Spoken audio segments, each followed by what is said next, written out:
Hello बच्चों, आज हम क्लास 10th फिजिक्स देखेंगे। जो पहला चैप्टर प्रकाश है उससे जो जो इम्पोर्टेंट क्वेश्चन है उसको हम देखते हुए चलेंगे, जिससे आप लोग बोर्ड एग्जामिनेशन में पेपर अच्छी तरह से सॉल्व कर लो। चलिए शुरू करते हैं। सबसे पहले आता है आपका प्रकाश का परावर्तन। तो प्रकाश को परावर्तन को समझते हुए जितने इम्पोर्टेंट क्वेश्चन हैं सब देखते हुए चलेंगे। क्लियर है? चलिए शुरू करते हैं। देखिए, आपका दिया गया है प्रकाश का परावर्तन। तो सबसे पहले हम जानेंगे प्रकाश का परावर्तन, और प्रकाश के परावर्तन को समझने के लिए कोई हम एक दर्पण ले लेंगे। क्या ले लेंगे? एक दर्पण। तो वो दर्पण हम ले लेंगे समतल। क्या ले लेंगे? समतल दर्पण। क्लियर है? तो मान लेंगे एक दर्पण हमारा ये क्या है? समतल दर्पण। नीचे साइड में हमने क्या कर दिया? पॉलिश। क्या कर दिया? पॉलिश। ये कौन सा दर्पण है? समतल। समतल दर्पण। क्लियर है? अब प्रकाश इस दर्पण पर आपतित कराएंगे कि क्या किया? एक किरण ले लिया, प्रकाश की एक किरण को इस पर आपतित कराया। इस पर आपतित कराएं और देखिए दूसरे साइड में तो पॉलिश है। जब पॉलिश होगा तो दूसरे साइड में प्रकाश नहीं जाएगा, और जब नहीं जाएगा तो इससे टकराकर इसी माध्यम में वापस लौट जाएगा। यही घटना क्या कहलाता है? प्रकाश का परावर्तन कहलाता है। बात समझ में आई? जो प्रकाश की किरण को आपतित कराते हैं, इस दर्पण जो प्रकाश की किरण आपतित होती है, इसको हम बोलते हैं आपतित किरण। क्या होती है? आपतित किरण। ठीक है? इससे टकराकर, इस दर्पण से टकराकर इसी माध्यम में जो वापस किरण जाती है, इसको बोलते हैं परावर्तित किरण। क्या बोलते हैं? परावर्तित किरण। ये बात समझ में आ गई? चलिए अब इसकी हम डिफिनेशन लिख लेते हैं प्रकाश का परावर्तन। ठीक है, क्या होता है उसको लिख लेते हैं।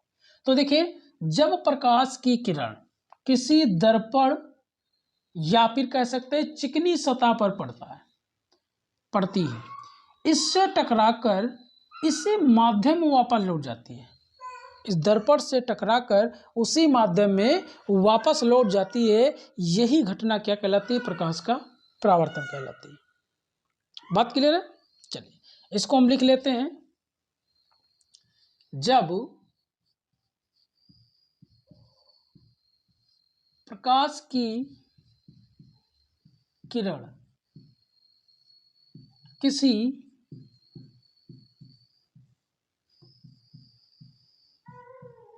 समतल दर्पण या चिकनी सतह पर पड़ती है।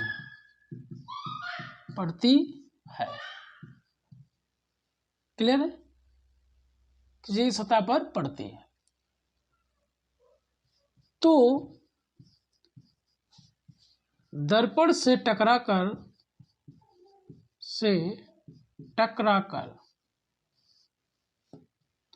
उसी माध्यम में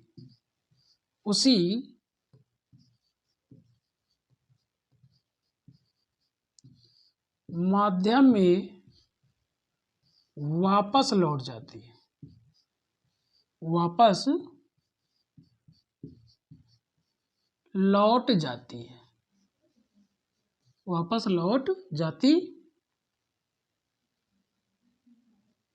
है। यह घटना प्रकाश का परावर्तन कहलाता है। परावर्तन कहलाता है। क्लियर हुई बात?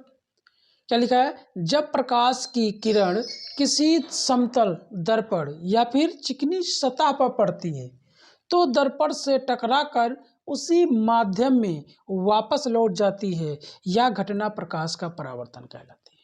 क्लियर है? देखिए, इस प्रकाश को इस पर आपतित कराया, इससे टकराया, फिर वापस लौट गया। यही प्रक्रिया, यही घटना हमारा प्रकाश का परावर्तन कहलाती है।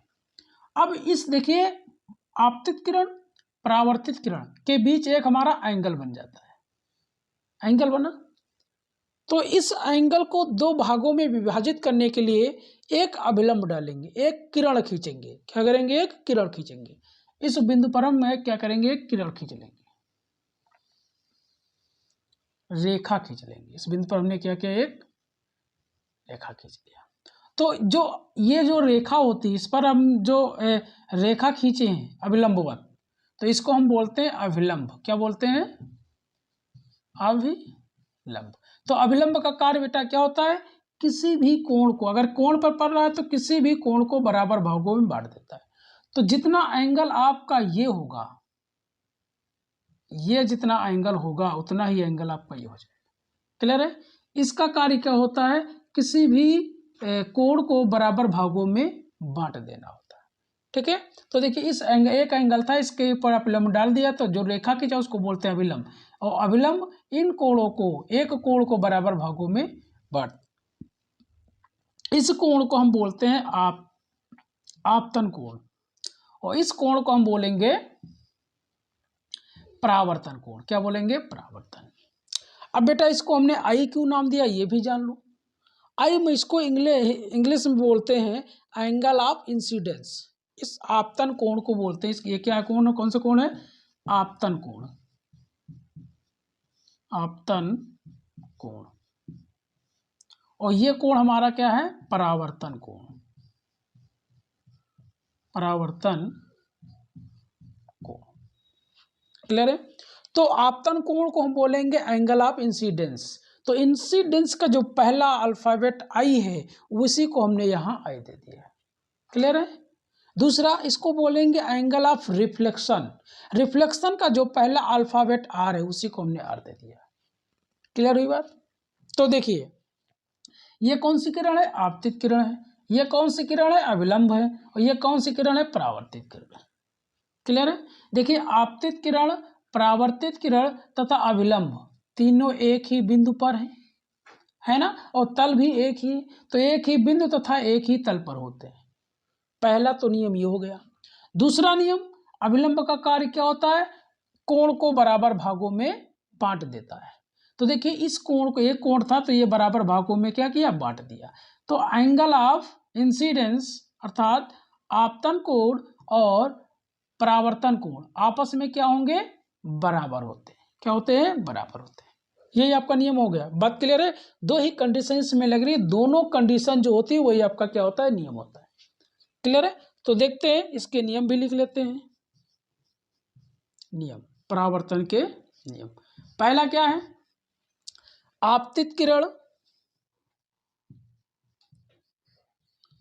आपतित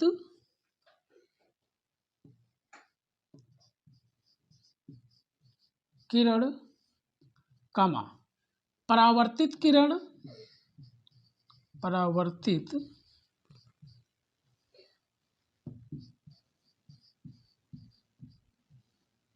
तथा अभिलंब तथा अभिलंब। देखिए, आपतित किरण, परावर्तित किरण तथा अभिलंब तीनों क्या है? एक ही तल पर है। तीनों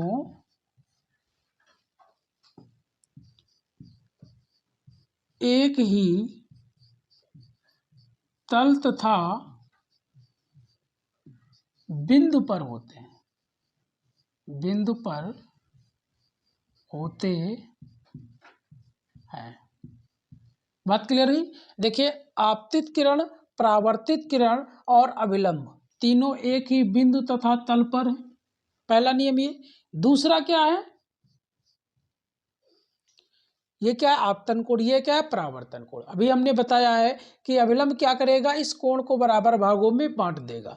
तो ये क्या हो गया? आपतन कोण, परावर्तन कोण सदैव आपस में क्या होते हैं? बराबर होते हैं। क्या होते हैं? बराबर।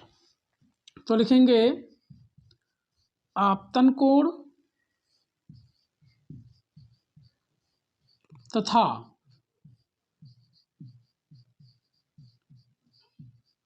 परावर्तन कोण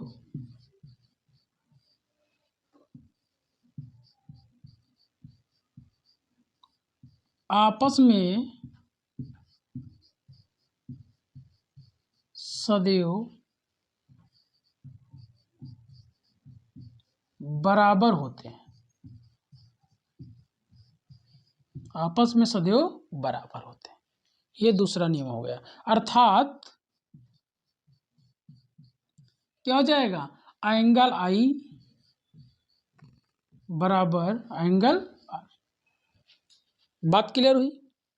ये बात सबको समझ में आ गई? स्क्रीनशॉट लेना चाहते हो बेटा, एक बार स्क्रीनशॉट ले लो। ये ली, चलिए एक बार कहिए तो एक बार फिर से समझ लेते हैं, ठीक है। देखिए प्रकाश का सबसे पहले परावर्तन, देखिए प्रकाश की किरण आपतित हुई किस पर, दर्पण पर, इससे टकराई, इसी माध्यम पर लौटी, ये घटना क्या कहलाएगी, प्रकाश का परावर्तन। जब प्रकाश की किरण किसी दर्पण से टकराती है,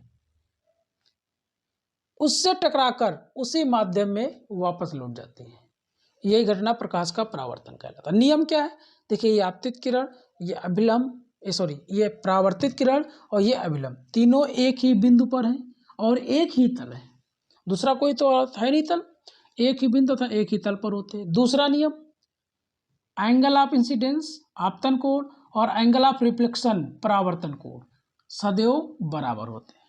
अभिलंब का कार्य क्या होता है, किसी भी चीज को बराबर भागों में बांट देता है। तो इस एंगल पर हमने अभिलंब डाला है, तो ये क्या क्या बराबर भागों में बांट दिया, तो ये कोण आपतन कोण और परावर्तन कोण बराबर होगी। क्लियर है? तो दूसरा नियम, आपतन कोण तथा परावर्तन कोण आपस में बराबर होते हैं, अर्थात angle I equal to angle R. आपतन कोण होता क्या, ये भी बेटा जान लो। आपतन कोण किसे कहते हैं, सिंपल एकदम, अकॉर्डिंग टू ग्राफ क्या है, यह कौन सी किरण है, आपतित किरण, ये क्या है, अभिलंब। आपतित किरण तथा अभिलंब के बीच बना कोण, इसी के बीच बन रहा है आपतित किरण अभिलंब, इसी के बीच कोण भी बन रहा है, तो आपतित किरण तथा अभिलंब के बीच बना कोण क्या कहलाता है, आपतन कोण कहलाता है। क्लियर है? इसी प्रकार परावर्तन कोण क्या होगा, ये क्या है, परावर्तित किरण, ये क्या है, अभिलंब, तो परावर्तित किरण अभिलंब के बीच बना कोण, क्लियर है, परावर्तित किरण तथा अभिलंब के बीच बना कोण क्या कहलाता है, परावर्तन कोण कहलाता है। क्लियर हुई बात? देखिए इस वीडियो में सभी इंपॉर्टेंट क्वेश्चन करवा रहे हैं, ठीक है। इस चैनल पर जितने भी क्वेश्चन हैं सभी इंपॉर्टेंट क्वेश्चन करवा रहे हैं, और आप हमसे जुड़े रहिए, पूरी बुक के जितने भी इंपॉर्टेंट क्वेश्चन हैं सब करवा देंगे बोर्ड एग्जामिनेशन के पहले पहले विद न्यूमेरिकल। जो जो पेपर में आएगा फिजिक्स पार्ट से सब A to Z जितना मैं पढ़ाऊंगा उतना आपके पेपर में आएगा, ये फुल गारंटी है। बात क्लियर है? और आपको अगर हस्तलिखित नोट प्राप्त करना है तो हमारे टेलीग्राम चैनल पर जाकर के ऐड हो जाइए, जिससे आप लोग हस्तलिखित नोट्स प्राप्त कर सकते हैं। ठीक, थैंक यू।